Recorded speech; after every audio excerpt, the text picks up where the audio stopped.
करती हैं। पहले पतिदेव को भोजन कराएंगे, उसके बाद में स्वयं भोजन करेंगे। ये बड़ी बूढ़ी माताएं मैंने यो कथा में बैठी हैं, इनको मालूम है कि जब भोजन करते थे, भोजन गृहस्थी में बनाते थे, तो सबसे पहले भोजन बनाते समय पहली रोटी किसको निकलती थी? गृहस्थी में अगर की पहली भोजन की जो रोटी बनती थी वो किसको निकलती थी? किसको? गाय को। अच्छा, पहली रोटी गाय को निकलती थी और अंतिम रोटी कुत्ते को खिलाने में बड़ा पुण्य है, लेकिन स्पर्श करने में बड़ा दोष है। कुत्ते को अगर कि पास बुलाओगे तो चाटेगा और दूर भगाओगे तो काटेगा। जो स्थान जिसका है उसको उसी पर रहने दो तो ज्यादा अच्छा है। तो पहली रोटी किसकी? बोले गाय माता की, और अंतिम रोटी बोले कुत्ते की। अब आजकल हमारी माताओं ने क्या किया कि भोजन बनाती हैं और भोजन बनाते बनाते सबसे पहली जो रोटी होती है वो माताओं बहनों ने खाना प्रारंभ कर दिया। इसलिए तो हमारी माताएं बहनें गैया जैसी भोली भाली हो गई हैं। और पतिदेव सर्विस करके आते हैं सो अंतिम रोटी उनको खिला देती हैं। सो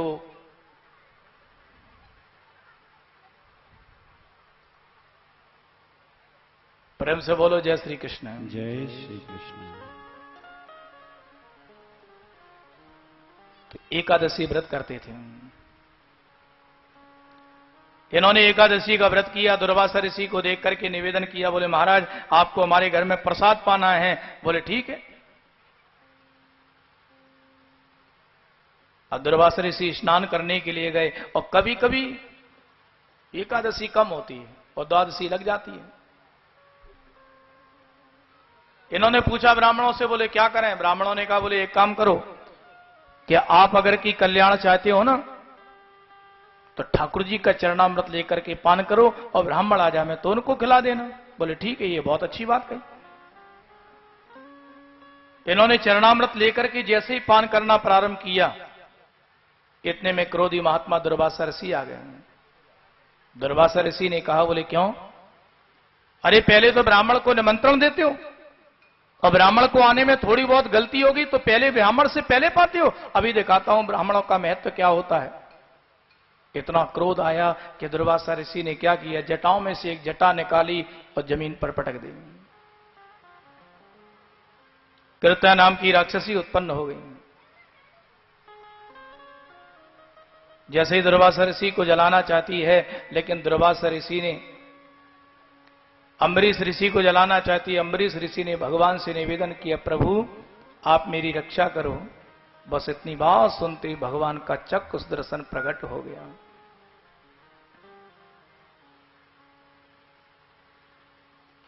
तमोगुणी शक्ति कितनी प्रबल क्यों ना हो, लेकिन सतोगुणी के सामने वो भी विश्राम हो जाती है।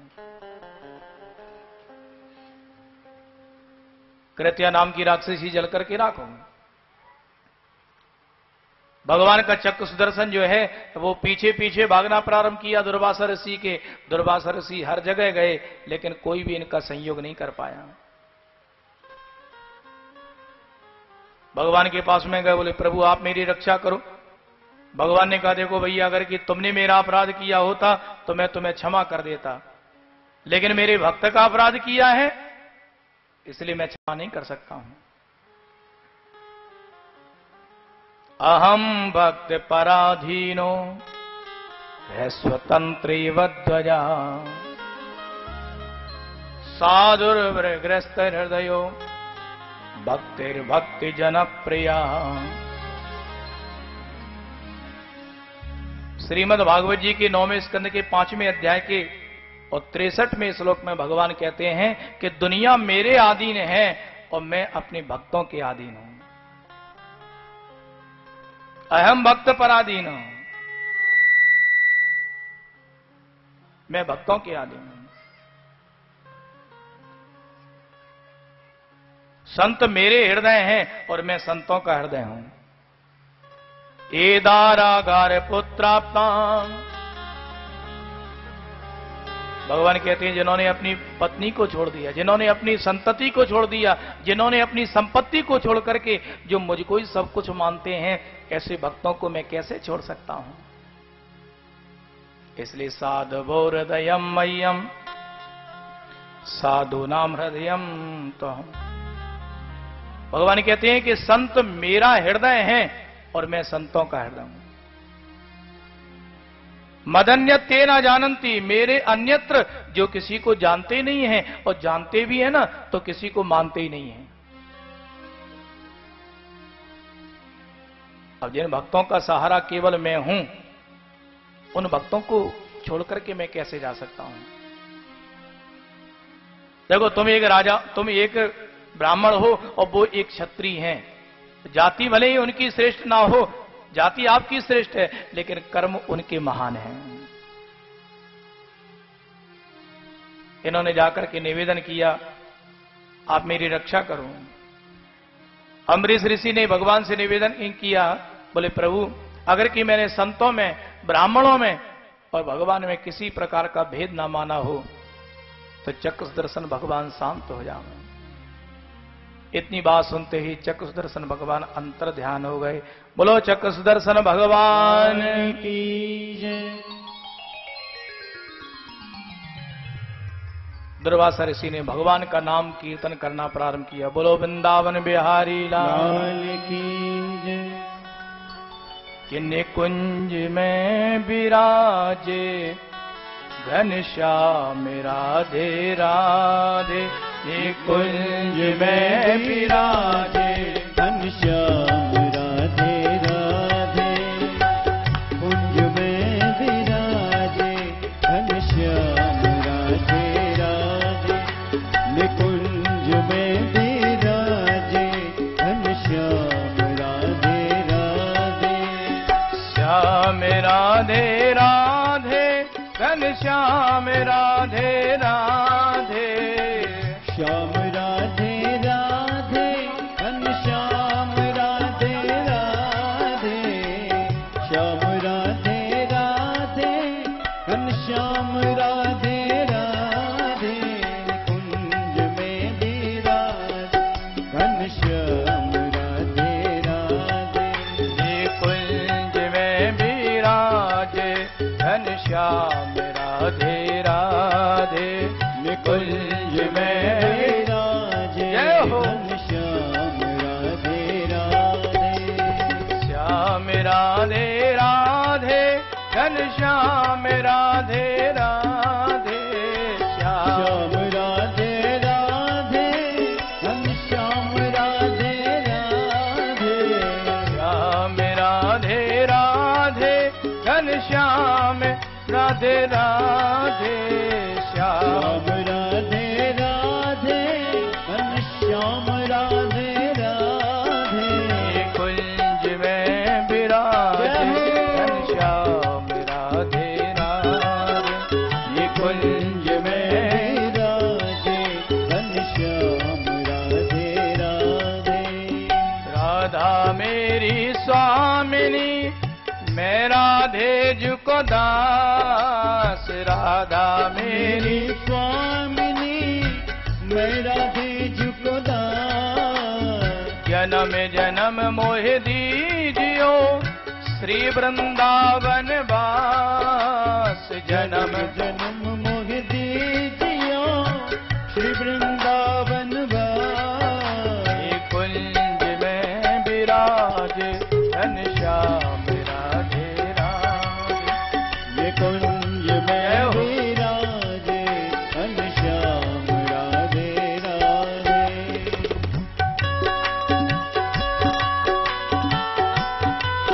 सभी गाइए श्री राधे।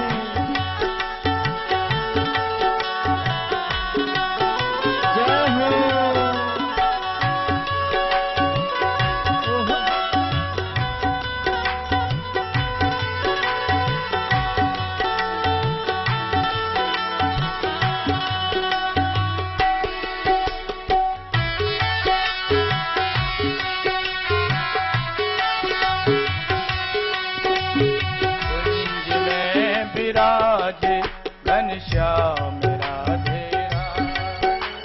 कुंज में विराजे घनश्याम राधे राधे।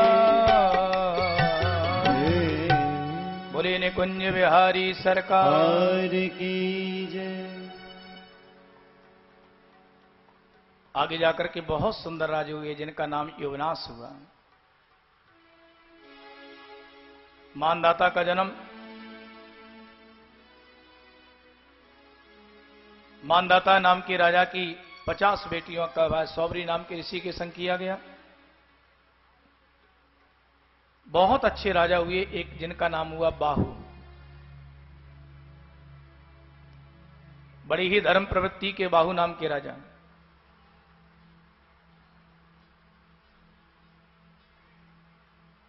इन्होंने एक दिन अपनी अधीनस्थ प्रजा को बुलाकर के कहा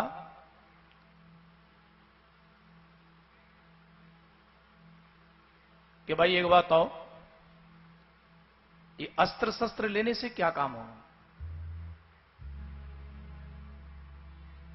इसलिए शस्त्र को छोड़ करके अपने जीवन में शास्त्र को ग्रहण करो।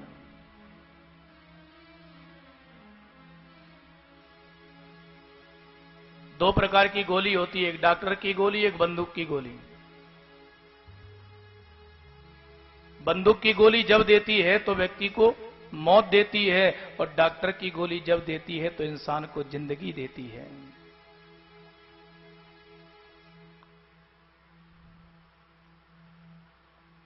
इसलिए एक काम करो, ये अस्त्र शस्त्र सब छोड़ो। जो हमारे संग में जाने वाली वस्तु है ये केवल भगवान का नाम है। इसलिए एक काम करो, भगवान का नाम जपो।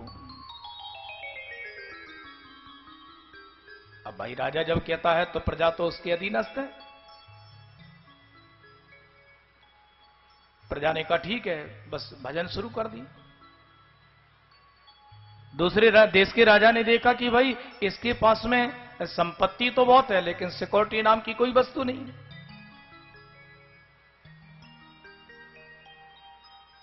संपत्ति की अगर कि हम रक्षा करते हैं, संपत्ति हमारी रक्षा करता है।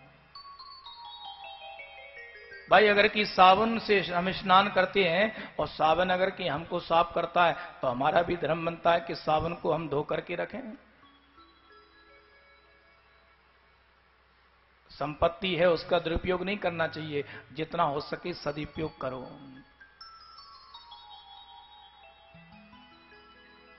अनीति से कमाई गई संपत्ति, सज्जनों ध्यान देना, अनीति से कमाई गई संपत्ति कभी नीति के काम में नहीं आती है।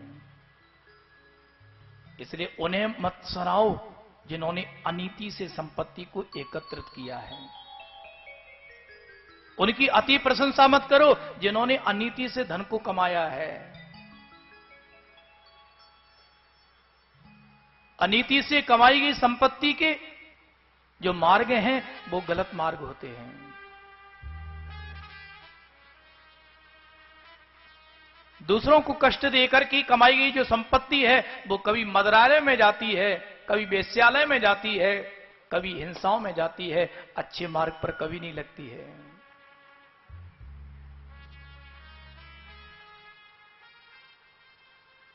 ये जरूरी नहीं है कि हमें इस संसार की चकाचौंध में बहुत बड़े धनवान बनना, ना।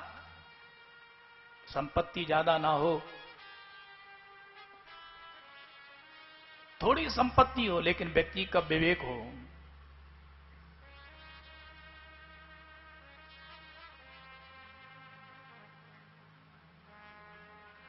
कभी किसी व्यक्ति की ज्यादा प्रशंसा नहीं करनी, क्योंकि जिसकी हम आज प्रशंसा कर रहे हैं हो सकता है कल तुमको उसी व्यक्ति की निंदा करनी पड़ जावे। और किसी की ज्यादा निंदा नहीं करनी है, क्योंकि जिसकी तुम आज निंदा कर रहे हो सकता है कि कल उसी व्यक्ति की तुमको प्रशंसा करनी पड़ जाए।